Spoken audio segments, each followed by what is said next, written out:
नमस्कार, आप देख रहे हैं दिल्ली ग्लो न्यूज और मैं हूं आपके साथ सपना। चलिए रुक कर लेते हैं आज की बड़ी खबरों की ओर। भाजपा सांसद सुधांशु त्रिवेदी ने कहा, पूर्व army chief general Manoj Mukund Naravane द्वारा जो पेंगुइन द्वारा किए गए कल के ट्वीट को सपोर्ट करना, अब यह स्पष्ट हो गया है कि राहुल गांधी ने जिस मनोहर कहानी को सुनाने का प्रयास सदन के पटल पर किया था, वह उनकी उस तथाकथित प्रकाशित किताब के प्रकाशक और लेखक दोनों के द्वारा स्पष्ट रूप से ध्वस्त हो गया है। पेंगुइन ने भी ये कहा है कि ऐसी कोई भी किताब अभी प्रकाशित नहीं हुई है और अगर किसी के पास ऐसी किताब की प्रति है तो वे पूरी तरह से अलग है और वो कॉपीराइट का उल्लंघन है।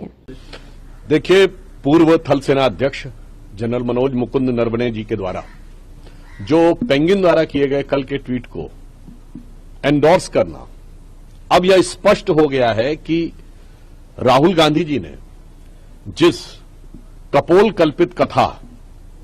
या मनोहर कहानी को सुनाने का प्रयास सदन के पटल पर किया था, वो उनकी उस तथाकथित प्रकाशित बुक के प्रकाशक और लेखक दोनों के द्वारा स्पष्ट रूप से ध्वस्त हो गया है। क्योंकि पेंगुइन ने भी ये कहा है कि न ऐसी कोई पुस्तक अभी प्रकाशित हुई है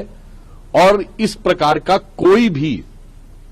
पुस्तक की प्रति यदि किसी के हाथ में है तो वो पूर्णतः अलग है और वो कॉपीराइट का उल्लंघन है। आज लेखक और पूर्व थल सेना अध्यक्ष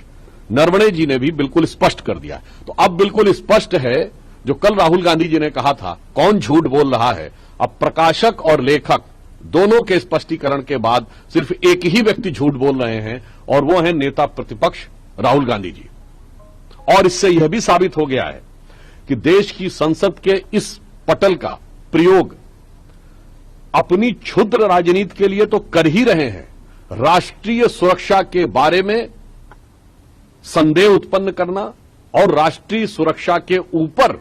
बहुत ही निम्न स्तरीय और निंदनीय राजनीति करने का काम कांग्रेस पार्टी और उनके नेता प्रतिपक्ष राहुल गांधी जी के द्वारा किया जा रहा है। मैं ये कह सकता हूं कि हमारे नेता सदन ने कहा था कि राहुल गांधी जी अबोध बालक की तरह व्यवहार कर रहे हैं, मगर मुझे लग रहा है कि अब वो अबोध बालक की तरह नहीं, बहुत शातिर बालक की तरह व्यवहार कर रहे हैं और उनका यह अपराध, मैं अपराध शब्द कह रहा हूं, अक्षम्य है। अब स्पष्ट रूप से उन्हें देश से क्षमा मांगनी चाहिए क्योंकि प्रकाशक और लेखक दोनों ने स्थिति साफ कर दी है।